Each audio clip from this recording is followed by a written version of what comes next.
The views and opinions expressed on Explorers Seekers of the Truth or that of their guests or contributors are those of the speakers and do not necessarily reflect the views or positions of any entities they represent. All information on Explorers Seekers of the Truth is provided in good faith. However, we make no representation or warranty of any kind, express or implied, regarding the accuracy, adequacy, validity, reliability, availability, or completeness of any information on this talk show or website.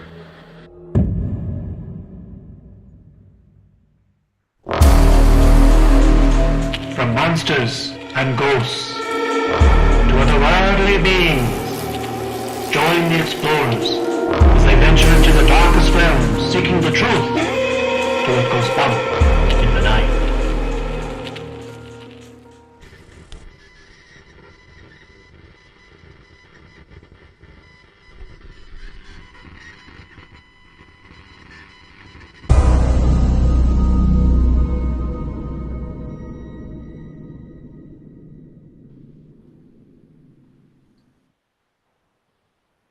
Good evening and welcome to Explorers Seekers of the Truth, episode 672. Sit down, relax, shake off the normal world, and journey with us to the other realms of possibility as we explore and seek the truth about things that reside within the shadows of our world. Tonight, as always, I am joined by my best friend and co-host, Leslie Cabbage. How are you doing this evening, Leslie? You know, I'm not doing too bad, but I broke my tooth over the weekend. You know, that dreaded Chick-fil-A crispy chicken sandwich did me in. Broke one of my back molars, and so if I sound off tonight, it's because my tongue keeps scraping against like a saw blade section of my tooth hole, and my tongue is extremely sore. There's an ulcer on the side, and I'm drooling nonstop. So you might have to be hitting our special button tonight every time I try and talk. But how are you doing? I'm doing pretty good. It's good. You know, normal weekly fun stuff, but doing good. Good. Let's tell the audience where they can reach us this evening. Yes, for those who don't already know, we go live simultaneously on Facebook and YouTube. You could comment underneath the show, and we Sharon Wilson, stay away from Chick-fil-A. I can't. It's like crack. They put crack in the original recipe, and it's addictive. But I'm learning my lesson. As you can see, Sharon commented via Facebook. She's joining us from Facebook.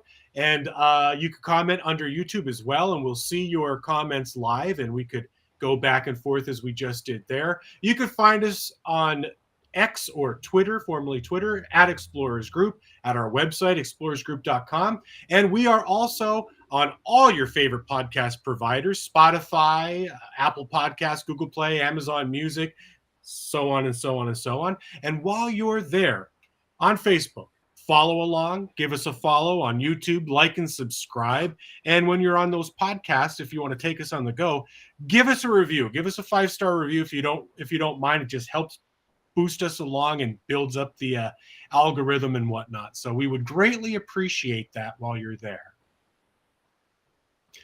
That was a lot. And I sawed through half my tongue saying that. You didn't do too bad. I didn't notice. Thank you. No drool pouring out of my mouth. No, you're doing pretty good. Well, you know, I'll hit the button. I'll hit the button if I need to. All right. So tonight we'll be talking about strange Appalachian mountain phenomena and a few other weird things from that area.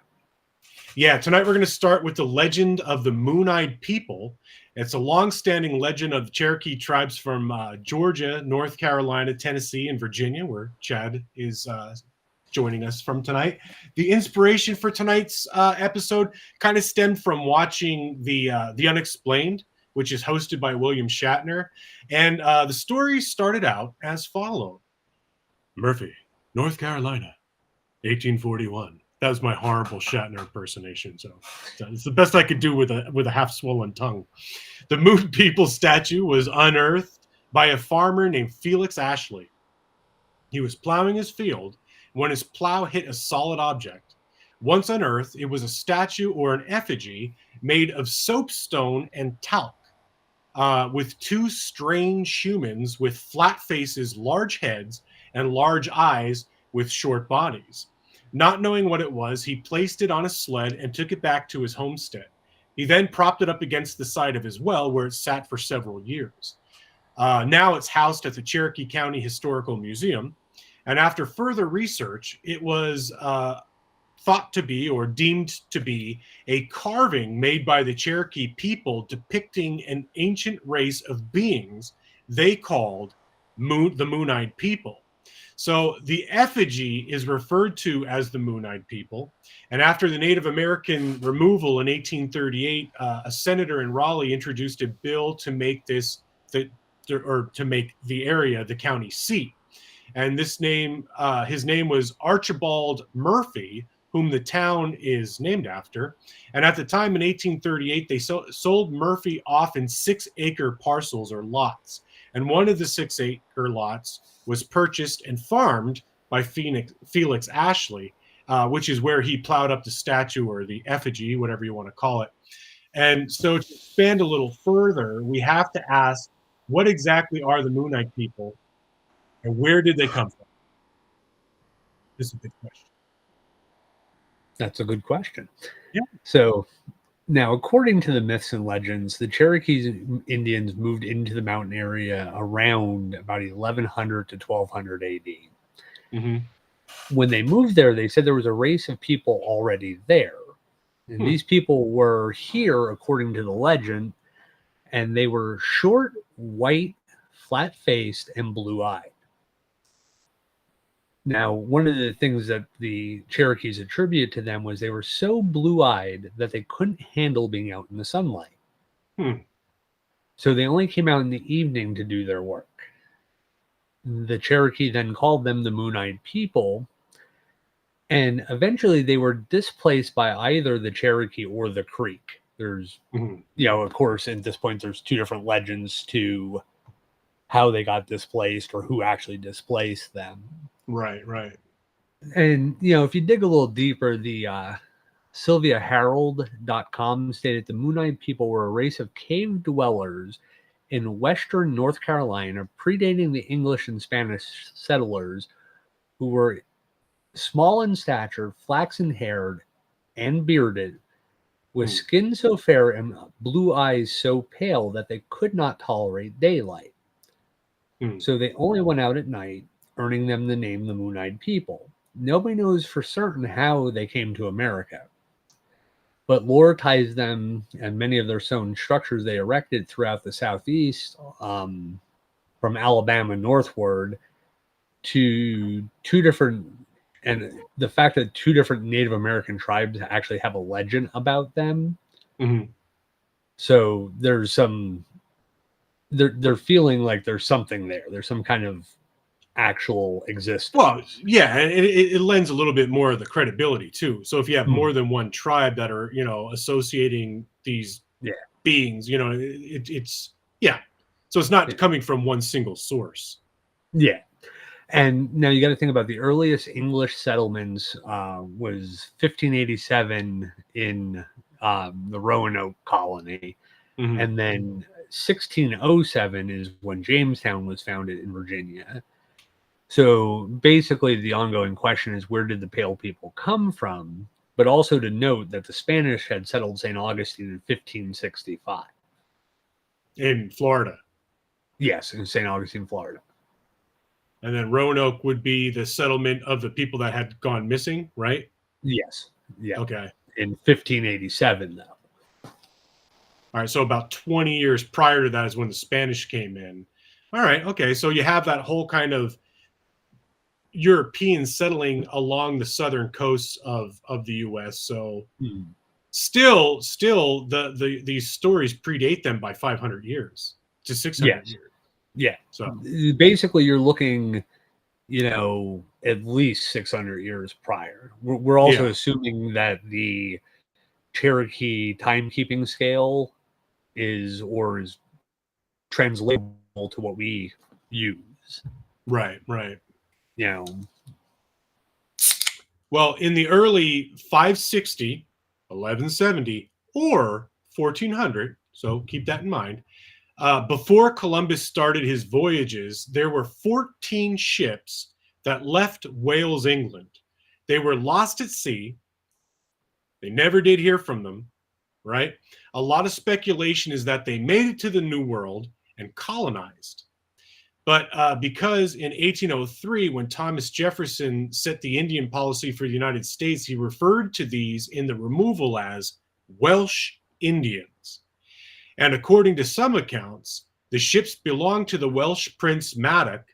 A 15th century Welsh poem recounts Madoc's effort to lead 10 ships to America, bringing settlers to Mobile Bay in Alabama.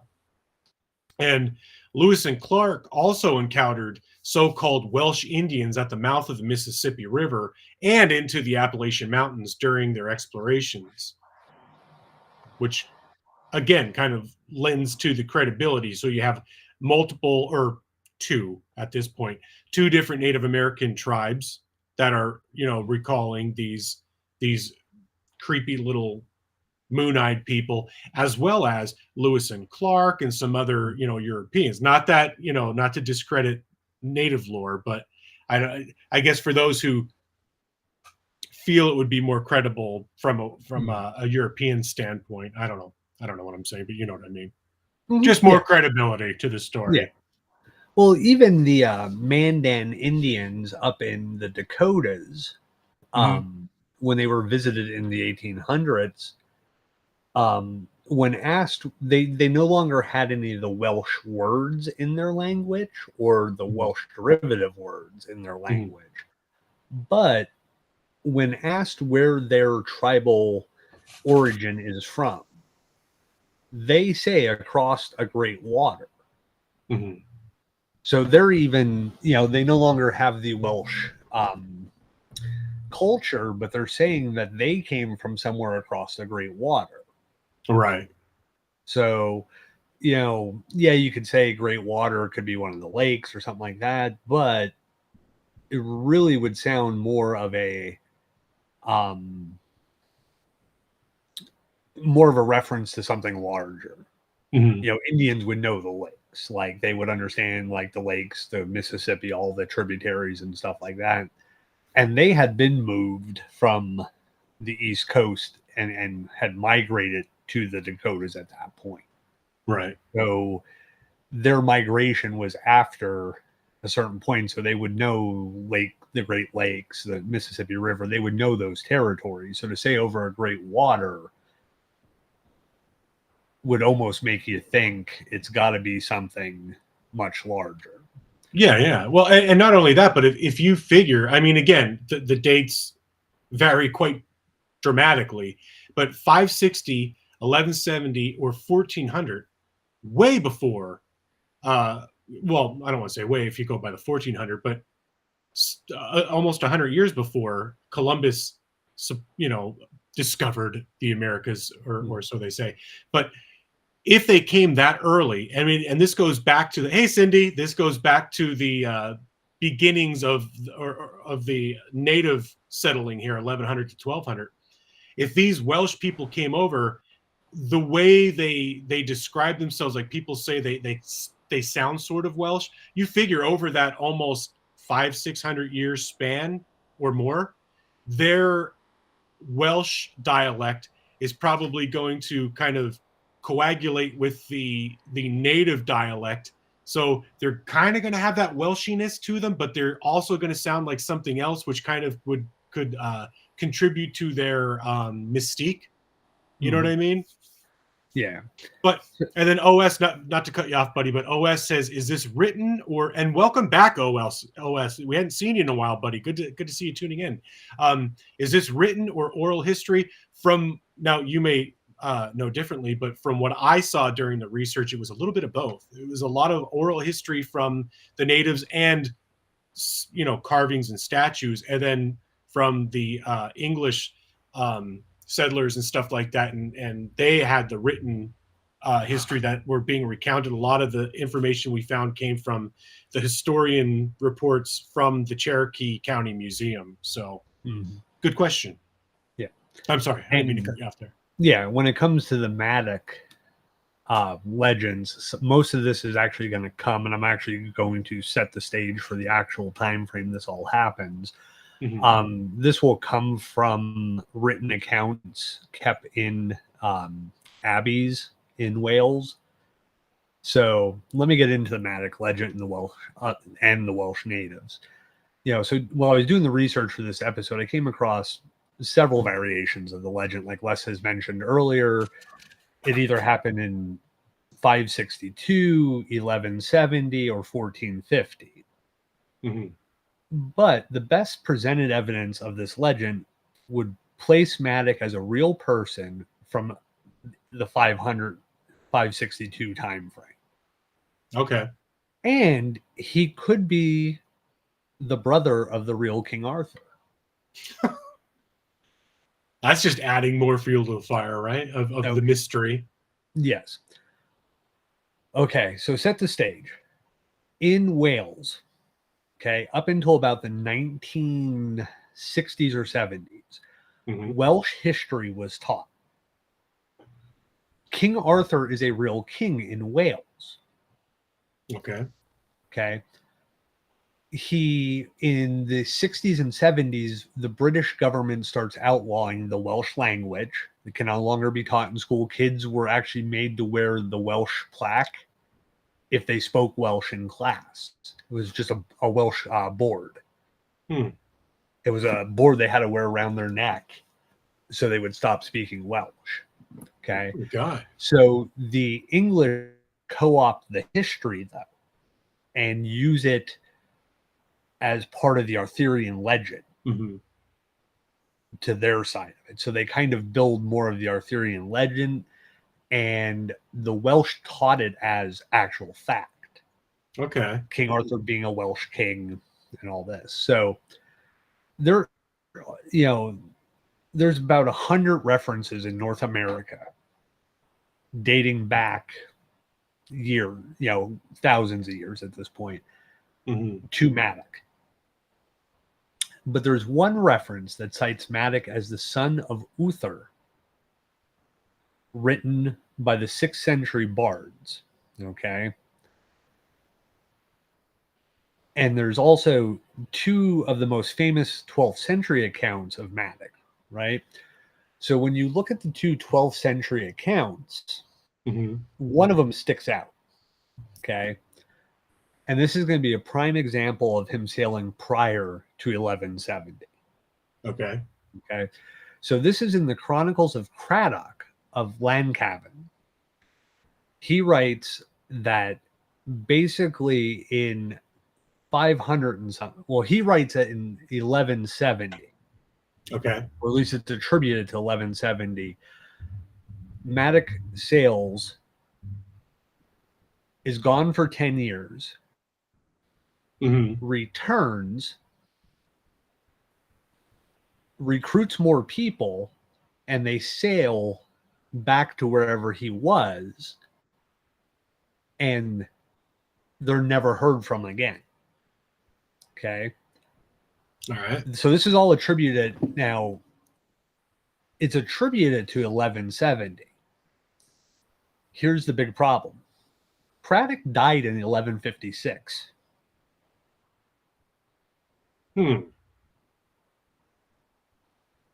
14 years before the accredited 1170 date is ever given. Yeah. Okay. So now Madoc is mentioned in the 6th century, which would be 500s. And the fact that he's mentioned also at one point as the son of Uther Pendragon. Not ringing a bell. Father or King Arthur. Oh my God, yeah. Okay. So he's mentioned as the son of Uther. Now, Uther was a real Welsh royal king. Yeah. Back in the 500s. So this would place him back in the 500s, not 1170. Okay. Okay. So then you have things like the writings of Guten Owens. And Owens wrote Owens Ap Maddock. Okay. And I'll explain what ap means in a minute. Then Richard Heiklin, Huloken. Hit the button. Well, yeah. Well, it was close. He wrote Maddock Ap Owen. Okay. So ap in this usage is son of or descendant of. Okay. But by this time when Richard wrote this, this was the time the Tudor monarchy was trying to stop the Spanish and French claims to all the lands of the New World. By changing the ap and the name in front of it would give them a longer term claim to the New World. Okay. So basically, and I could present, like I was telling you, about at least an hour and a half on just Maddox and the history that would prove Maddox here, like in the fact that they found in a 6th century burial mound, they found bracelets that were copper, except for they're like 29% zinc, 3% something else, and then the rest is copper. Problem is, smelting didn't occur in the New World until like the 1400s, 1500s. Oh. So also there's a lot of interpretive language stuff. A lot of times it was confused stuff they were finding. They were attributing it to like being written in Hebrew. So the translations on some of the items that they found, they originally translate in Hebrew, which doesn't say anything. But if you actually use the Welsh alphabet of the time, it says Maddox. Like all these references come up to Maddox. Yeah. And here's the thing, it's weird because back in the like 1800s, even here in America, Maddox was taught as part of history classes and to children as the person the European who discovered North America. Now, like if you look at the alleged descriptions of the Moon-Eyed people, they do have some similarities to the Welsh. Though there were bodies found in Kentucky that have brass chest plates of armor, chainmail, and linen dating back to the 500s. Linen, woven fine linens, was not available in North America in 500. Right. The brass plating basically had a mermaid, crosses, and some other items that are Welsh in depiction. So putting him here in 562 would most likely, if the whole, and I've checked with our Welsh correspondent, Andy McGrath, but like he said over there, they basically just teach the myth of he sailed here and was never heard from again. Now, if you do actually look at some of the evidence in the 500 time frame in England, Scotland, and Ireland, there is evidence of a comet and a meteorite hitting England, causing damage to the tree rings, also changing some of the climate in that area, causing the Scots to move from Ireland to Scotland. So the story was that he was actually at sea when it hit, and the storms blew him so far off course that he hit North America.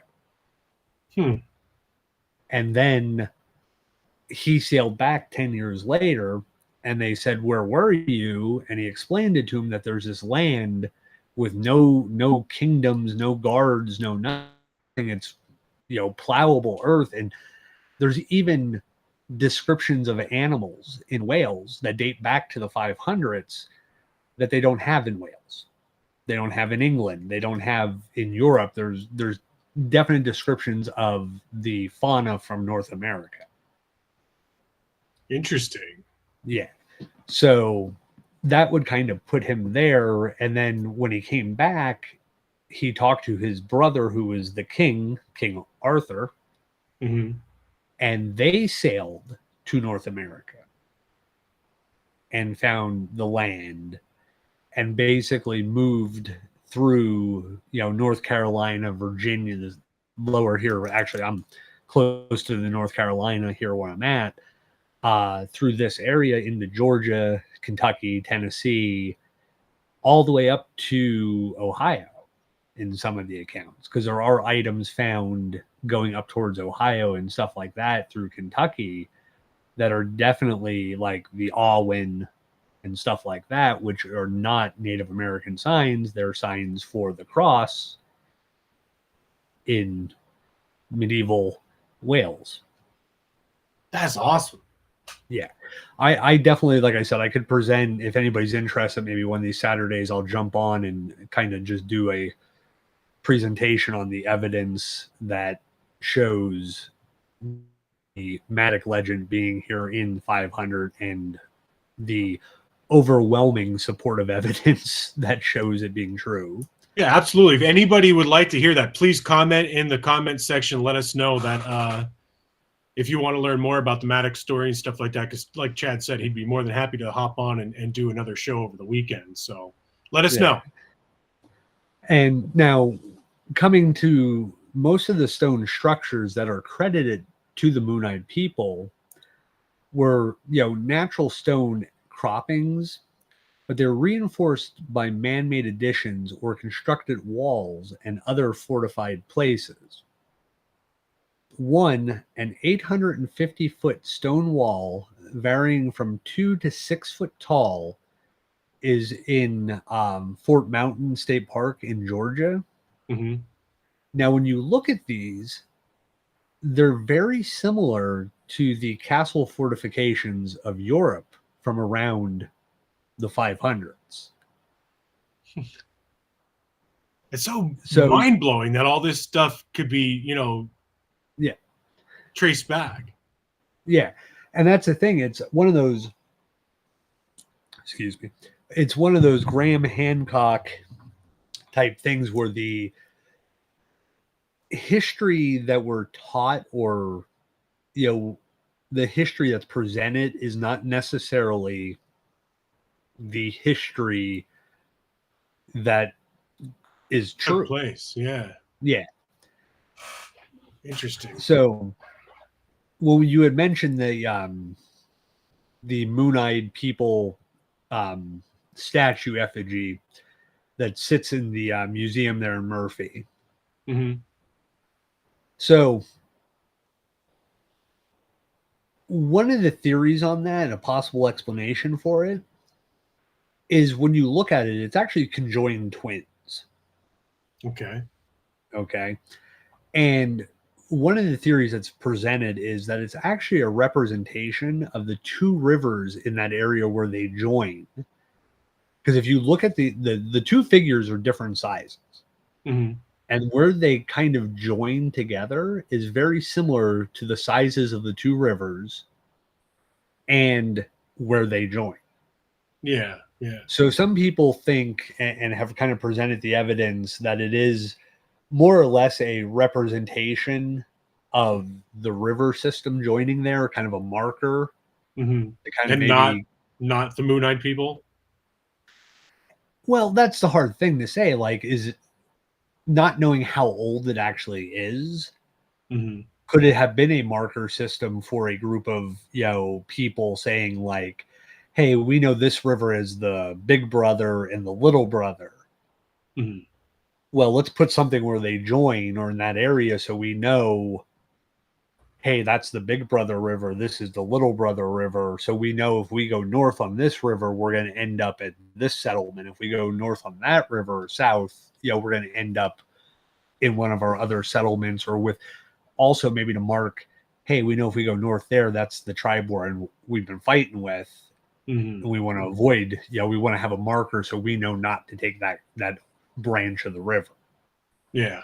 That branch goes to big people, that branch goes to the little people, you know what I mean? Yeah. Yeah. Now, other artifacts that have been found in the area, but they become very hard to differentiate what cultures they belong to. So yeah. There's a lot of things at the Murphy Museum, but like even they say they're like they can't pinpoint a time frame. They can't necessarily fit it into, it's definitely this culture. Yeah. Or it's that culture. Now, but to your point though, with a lot of the markings are questionable. Mm-hmm.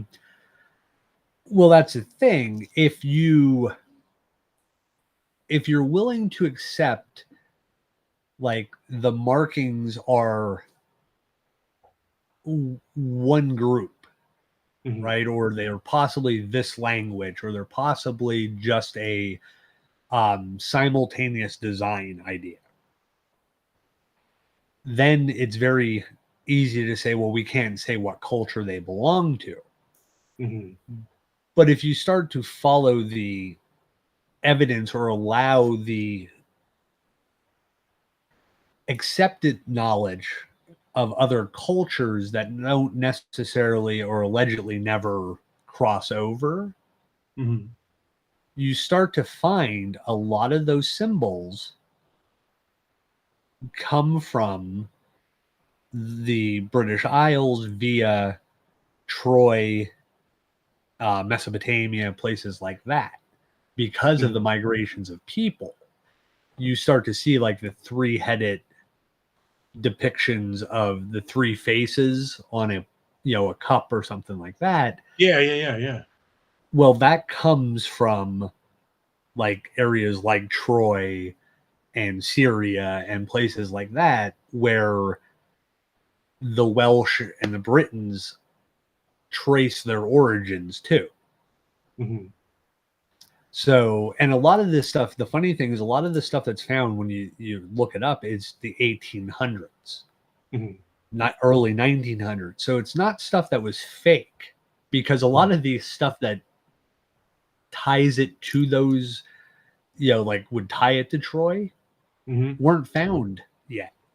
So it's not like somebody could fake something, put it in the ground, say they found it, and then when, like, oh, we know that this creature or this style of drawing was used in ancient Greece. So I'm going to draw it on this thing buried in the dirt real deep, cover it up for a while, then say, hey, you and I were out digging a well at my house, and all of a sudden we find it and we take it to the town, and the town says, oh, let's call the Smithsonian. The Smithsonian comes in, looks at it, and then, says, oh, well, that's ancient Greek. And, how did you find it here? Yeah. This is stuff that was found here before it was found in its point of origin. Mm-hmm.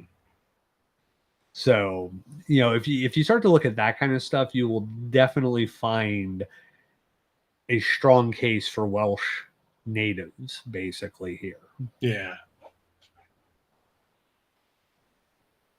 Well, that definitely makes it all the more interesting and thickens the plot per se for this mystery.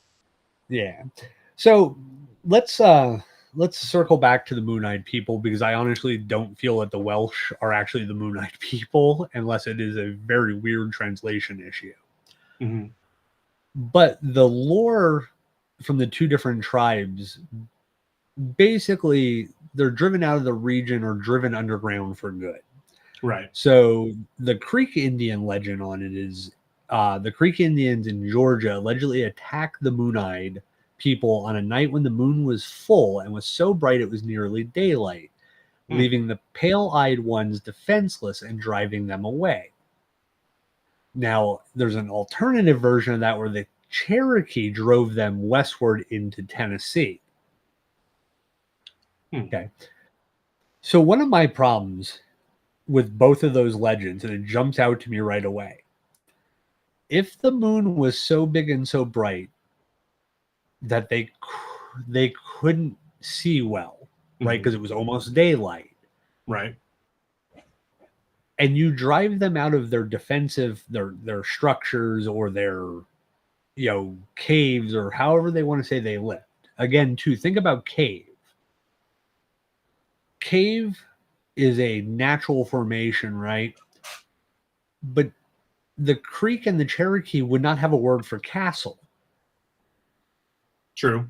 So if you think about castles, they're big stone fortifications with roofs and a big doorway that looks like the mouth of a cave. Indeed, if you think about Fort Mountain and stuff like that in Georgia, they're saying it is a natural formation that was built up and fortified. Mm-hmm. Well, you don't build up and fortify stuff unless you're fearing being attacked. Right. Okay.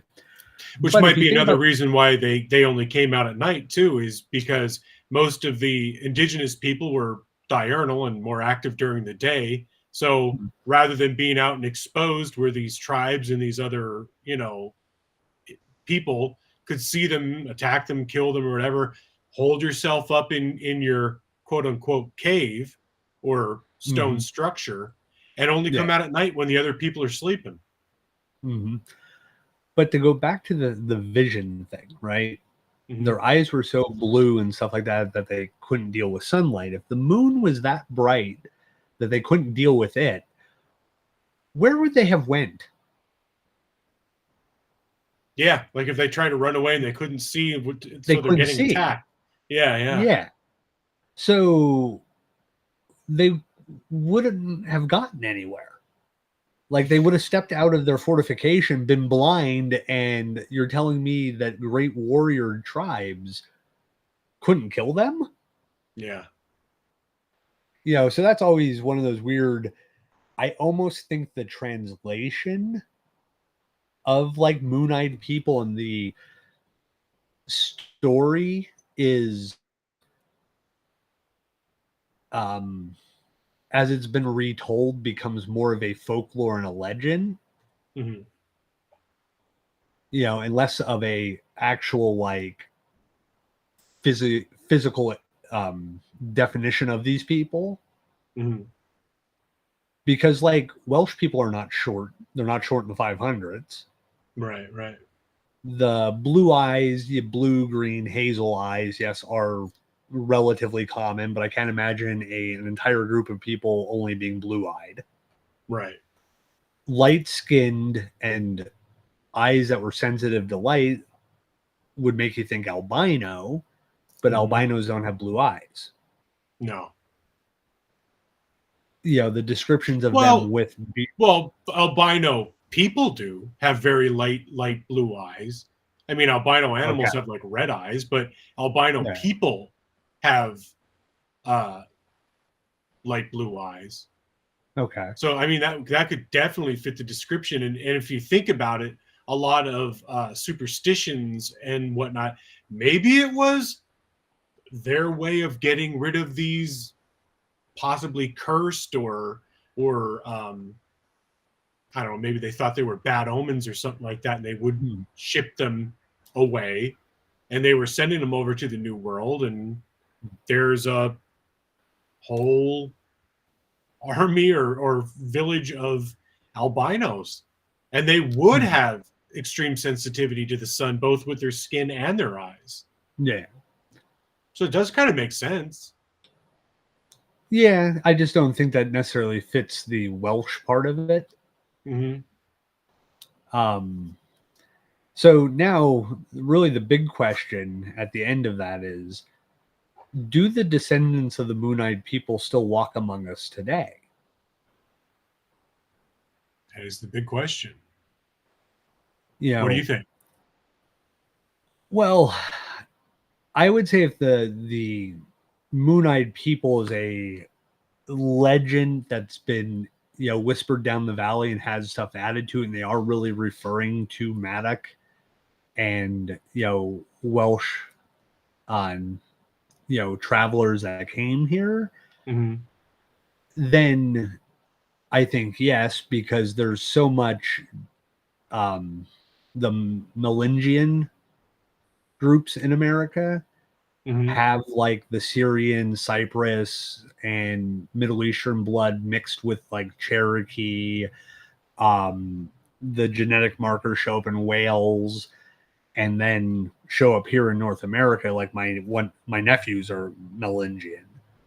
Mm-hmm. So I would say yes in that account. If it's an actual group of albino cave dwelling short hobgoblins, I not necessarily believing that they still exist. Hey, maybe that's what the Hopkinsville goblins are. Is the Moon-Eyed People? Could be. I mean, we do have a lot of stories of, like we've talked about the like Pukwudgie, Mm-hmm. all this stuff. I mean, even the Chupacabra, the original reports and stuff like that. Yeah, not the hairless dog report. Yeah, not the hairless, coy dogs running around, but like those original accounts, you have, like the Pukwudgie, these other small humanoid cryptid creatures. Then yeah, I guess call Moon-Eyed People, call them the Pukwudgie, the goblin. Mm-hmm. Yeah, I could see that, being some kind of realistic folklore cryptid out there. Yeah, I would say so. So OS brought up a couple good points too. He, like Reverend Peter Fontaine, talked about the Moon-Eyed People in 1757. Elizabeth Farrow from Ireland in she migrated in 1716 to Virginia, talks about that in her diary, and this is in their family Bible. So there's a lot of other stuff, obviously, that we didn't even touch base on that OS is referring to, that are other accounts kind of crediting these reports of this tribe. Cindy also asks, she showed up late and she wanted a description of the Moon-Eyed People. So basically, Cindy, the reports of the legends, they're short, pale, big, flat faces, big round heads, big eyes, very extraterrestrial looking, in if you ask me. Some of the depictions say that they have like white beards and long hair and stuff, but mostly just tiny little pale people with big blue eyes, only come out at night. So that's the recap on that. But so we're going to move on a little bit now, and Chad had mentioned the Pukwudgie.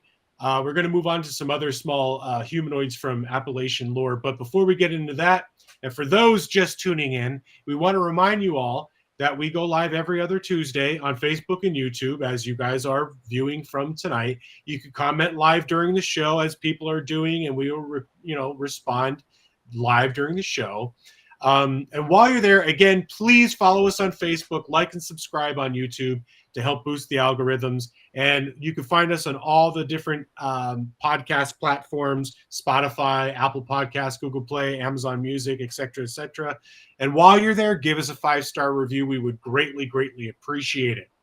So now that we talked about, we're going to talk about the next creature. And we did, as Chad had brought up, we did mention this creature before in some of our other shows. But since we're talking about it again, I'm going to give a little recap about a small humanoid creature within the Appalachian lore.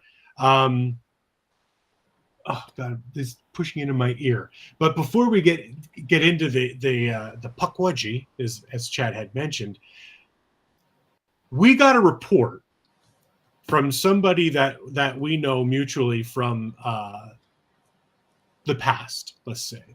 I don't want to say who they are because I didn't actually, I don't want to give away their information. Let's just put it that way. So this person sent us a report, and I thought it was really interesting because it kind of plays along well with tonight's topic.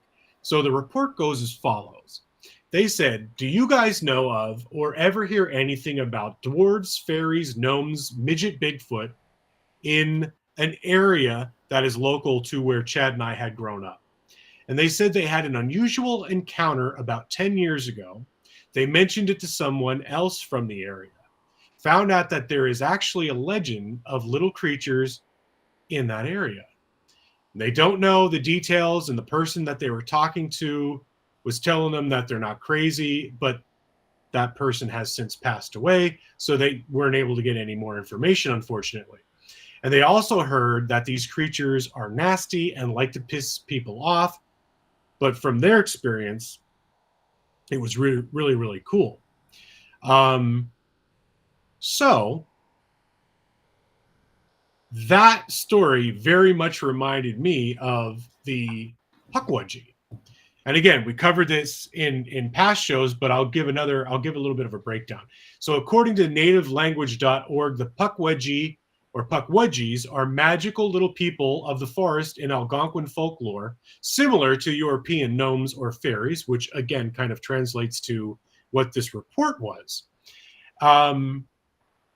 Pukwudgie stories are told throughout the northeastern United States and southeastern Canada and the Great Lakes region. However, their nature varies in the folklore of different tribes.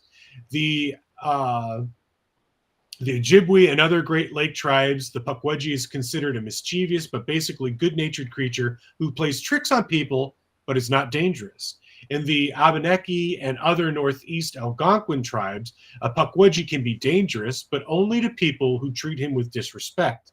In the Wampanoag, again going back to like the Bridgewater Triangle, the Wampanoag and other tribes of southern New England, Pukwudgies are capricious and dangerous creatures who may play harmless tricks or even help a human neighbor, but are just as likely to steal children or commit deadly acts of sabotage. According to some Wampanoag stories, Pukwudgies were enemies of the cultural hero Moshop and were even responsible for his death or the deaths of his sons. And Pukwudgies are usually described as being knee-high or even smaller. Their name literally means person of the wilderness, and they are usually considered to be spirits of the forest. In some traditions, they have a sweet smell and are associated with flowers. Pukwudgies have magical powers which vary from tribe to tribe, but may include the ability to turn invisible, confuse people, or make them forget things, shape-shifting into cougars or other dangerous animals, or bring harm to people by staring at them. That's the Pukwudgie. And Matt Winchester, you're questioning goblins. Has anyone heard about the goblin who allegedly harasses Westmoreland? Yes, actually, I have, Matt. His name is John Gobblecon. Yeah, and the Gobblecon show Right now with John Gobblecon, the only show happening right now. Yes, check it out on YouTube. It's absolutely hysterical. Yeah. So, I mean, and like with the Pukwudgie, we've discussed it a few times with like Bridgewater and stuff like that. And at this point, ad nauseum about Bridgewater. There's so many other places in the world that are interesting. But the Pukwudgie, but it is cool. It is a cool place. Yeah. Well, I mean, like I've said before, if I drew a triangle anywhere in the world, I could connect 3 points and you could find 100 different stories that would make it a triangle. We did just in Pennsylvania alone. And I think there were like 4 triangles we were able to do in Pennsylvania. Yeah. You could draw a triangle anywhere and you can have 100 different little a couple cryptid stories, a couple ghost stories, UFOs. But like even the Pukwudgie, I mean, this is something that's featured all the way into like Delaware and all this. So you got to think about it. It is really an Appalachian folk cryptid. Yeah, absolutely. And when you actually think about like the Appalachian Mountains, you're talking not just the part of them that's in North America. You're talking like the Caledonian Range through Ireland, Scotland, into Iceland and Norway and all that, and even parts of them in Africa. Mm-hmm. You know, so these mountains are super old. Yep. You know, they fall on, let's see, 1, 2, 3 different continents, technically. You know, I mean, there's pieces of the Appalachian Mountains in Arizona. So, you know, you're definitely talking about, you know, like I was saying with the Pukwudgie, it is, you know, more based to the north, but all the way, you know, into Delaware and stuff like that. They have all these stories of these little goblin-like creatures who are neither tricksters or, you know, even dangerous, you know, creatures like attributed to stealing babies. Mm-hmm. Yeah. Yeah,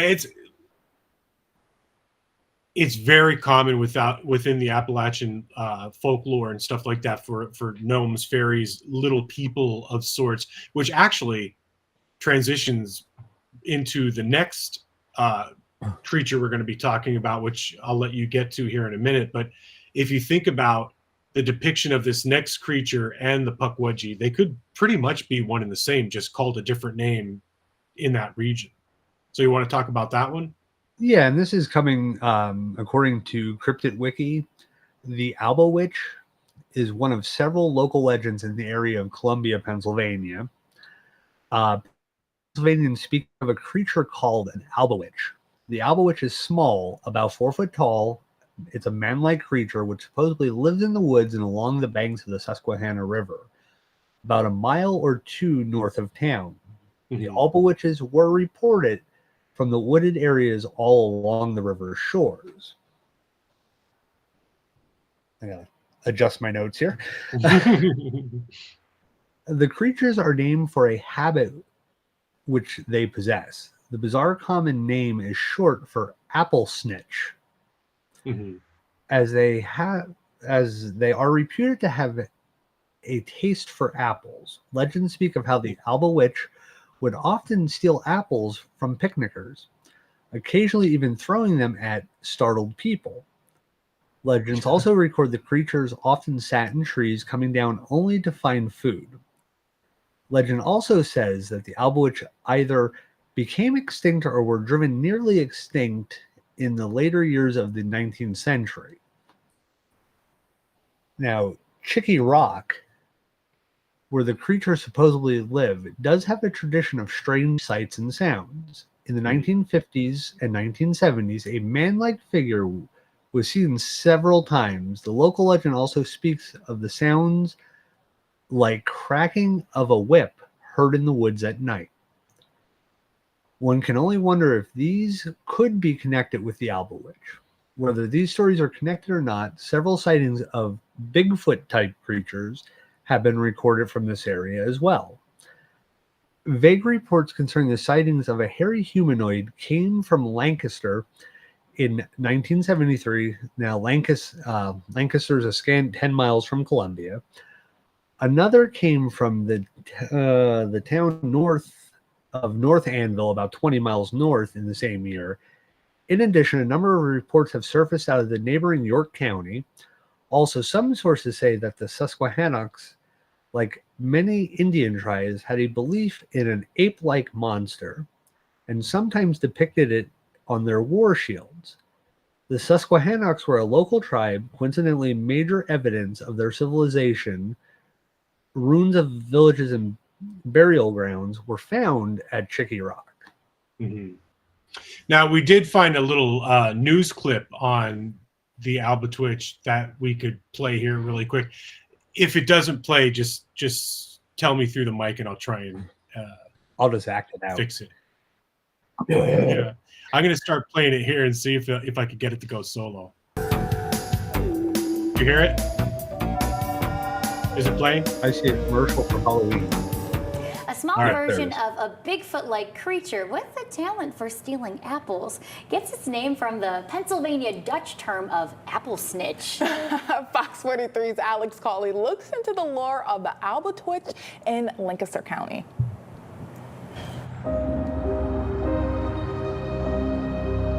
We are the Halloween town of the state of Pennsylvania. I think it's the most haunted town around us, if not the state, the country. If it's haunted, it can be found in Columbia, Pennsylvania. But some legends have been around longer than others. Youth groups doing this over 100, 120 years ago, they built up this history. And why did they build up this history? Why were they looking for this creature? You know, and where did the creature come from? From the haunted dungeon built in 1863 below the now Columbia Market House, Chris Vera and Rick Fisher try to explain what few have been able to do for over a century in Lancaster County. What is an Albatwitch? It's considered Pennsylvania's Little Bigfoot, but I believe it's a cryptoid. I believe it knows how, it's very nimble, fast, knows how to climb trees. I was up at Chickies after a heavy rain before the Northwest Trail system went in and found footprints going from one edge of the woods to the other edge of the woods, barefooted. There's not too many people who are going to be barefooted. And those feet were probably only like size 5, 4 or 5, but the big toe was real large. After I saw it and I was doing research, the best thing I could come up, description, was an Albatwitch. I met a guy named Dwight. He had a sighting of a creature. He said, I picked my 2 buddies up going to work, and as we were driving down Pinkerton Road by the golf course, we saw this thing. It was short, you know, maybe about 4 foot, 5 foot tall. It was covered. And I thought he just told me what I had seen. The more sightings that come to light of this mysterious and mythical creature, the more others are willing to come forward. When they do put it in the newspaper, people do approach me and say, hey, that thing you saw, I saw one too. So I've gotten at least 15 reports of the same thing I've seen in this area along the Susquehanna. We do nighttime haunted trolley tours. We go up to the Zion Hill Cemetery, we turn off all the lights, and Rick Fisher and I start talking stories of the sightings. And about 5 years ago, this is back about 50 yards back into the woods, this is where we see 5 sets of red glowing eyes coming out of the woods staring at us. And you can see them blink, you can see them move tree to tree. It's terrified me because I'm not the only open window, so if they come after me, I'm the first one to get yanked and eaten alive. We had Bigfoot hunters from out west come in for this, and they were on the trolley. They had to go back the next day because they'd never seen anything like that. While most sightings happened at night, I headed to Chickies Rock during the day. It's not because I was scared at all, just because I work the morning show, so I have to go to bed early. Again, totally not scared at all. After a thorough stakeout from the safety of my car, I tried to cover my scent by eating apple cider donuts and drinking apple cider, and then headed into the spot where many Albatwitch sightings were reported, with some help from its favorite item. As I trekked towards Chickies Rock, stories continued to replay in my head. What they said, they saw a creature hunching down on a big branch up in the tree, and they said it took off through the canopy like it knew where it was going. And they saw the head of what they said, it looked like a Bigfoot coming towards them. They saw like a 6-foot creature loping towards their car. After a few laps and keeping my head on a swivel, my search came up empty. But I don't know what happened to that bag of apples. Spooky? I don't know if I'm convinced just yet, but there is some compelling evidence. Yeah, I like his stakeout though. He was dedicated to it. Even though he was taking a nap in the car. Yeah, and eating apple cider donuts. I think Well, we're that's going to hear from him in just a little bit. it's There's not more stopping. about this, so I cannot Do you hear wait it playing to see still? that. Yes. Oh my god, there we go. Finally stopped. Now, the All funny right. thing is, looking at that video, it definitely was not filmed at Halloween. No. That was filmed at the end of summer or midsummer when they already planned out their Halloween. It was probably an XR station, so they already had their Halloween stuff planned out. But yeah, that was filmed in the summertime. But you want to know the funny thing? Do you recognize the bridge that they showed at the beginning? No. Cross that bridge, go to Chickies Rock. Go past Chickies Rock is the Haldeman Mansion. No way. Yeah, it's That's Columbia. Columbia is the town. Matt would be able to tell us. Matt used to live on the other side of the river from there. Okay. But like when we did the Haldeman and went to Gettysburg, that's the bridge we crossed to go back to Gettysburg. All right. That makes perfect sense. Which is funny because, I mean, it's not, the Haldeman's not that far past that trailhead. That's so bizarre. It's like such a small world. Well, oh my God, draw a triangle. Yeah, we could do. We definitely can. So Albatwitch Day is held in Columbia, PA. This year it is Saturday, October 5th, 2024, from 11 a.m. to 5 p.m. There's going to be artists, authors, family, fun, food, lectures, music, tours, and vendors. So anybody around, go check out Albatwitch Day. I think I'm going to try and go down and check that out myself with the kids. So I think that would be a really good time. So what do you think about the Albatwitch? Sounds puckwudgie to me. Yeah, I mean, now the weird thing was like the times I heard about it from people and stuff like that, or heard, just people talking about the story, it always came across as like a little Bigfoot, like a dwarf Bigfoot, basically. I never actually knew the origin of the name until just now. But I mean, I believe in the possible existence of Bigfoot, which is supposedly 7 foot tall. If I can believe in something that's 7 foot tall walking through the woods, I think I could believe in a 4 foot tall creature just as easily. I agree. Now, the fact that it's only found in one area, or along the river there, makes it a little bit harder to say, oh yeah, unless it is a, dwarf population of Bigfoot for whatever reason, or, a Susquehannock version of the puckwudgie could, definitely be, but it seems almost cute and cheeky. Yeah. Like it throws apples at people, and it's like, Well, it could just be because isn't that they have Apple Fest and everything down there? You know what I mean? And what is it, Biglersville? Yeah, which is 30 or 40 miles from there. Well, there's lots of apples down that way.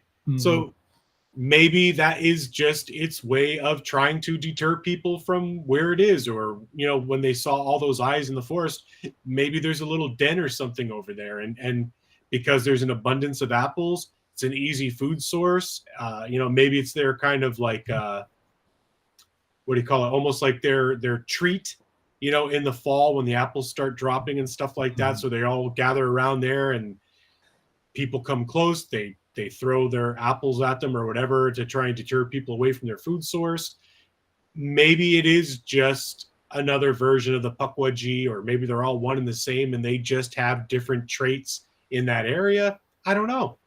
But there's a lot of these Littlefoots, if you will, that all kind of have that kind of similar story or theme behind them. So, I mean, very, very reminiscent to the Orang Pendek, even though that's way over on the other side of the world. But thanks for the hockey update, Matt. I'm assuming that's a hockey update. Yeah, Montreal. Yep. But anyways, that pretty much wraps up everything that we have for the topic tonight. Do you have anything else you want to add? No, I definitely think, though, we'll probably circle back to the Appalachian mountain range. Again. Yeah, there's so much. Yeah, so much that we could talk about for sure. Yeah, there's things that we didn't even scratch the surface on or even bring up tonight that definitely fit what we look into and what we're interested in. So yeah, absolutely. So Cindy did say she wanted to hear your continuation on the Maddox story. So if you want to do that, you got a listener. Yeah. Maybe not this Saturday. Maybe we'll do it next Saturday. Just give me time to put it all together in the notes. But I'll let you guys know before I do it, and that way you guys can jump on, ask questions. Again, I am not an expert in it, but I researched it thoroughly for this episode. And there's so much. I mean, I have my notebook sitting here with pages of notes that I didn't even bring up tonight. And you said there's tons. Yeah. There's So definitely a lot of evidence that the Welsh were here in 500 something. They, somehow or another integrated in with the native tribes and, were also moved west of the Mississippi. Yeah. Well, it should be a great listen. So Cindy says sounds good. So you put that together. Chad will let you guys all know when he's planning on going live with that. But that about does it for tonight's show. We'd like to thank everybody for tuning in, and to again remind you all, we go live every other Tuesday on both Facebook and YouTube. You can comment here live, as everybody has been doing, and we could respond to you guys in the feedback or in the comments section. Again, we are on all the different podcast platforms. When you get a moment, if you can, follow us on Facebook, like and subscribe on YouTube.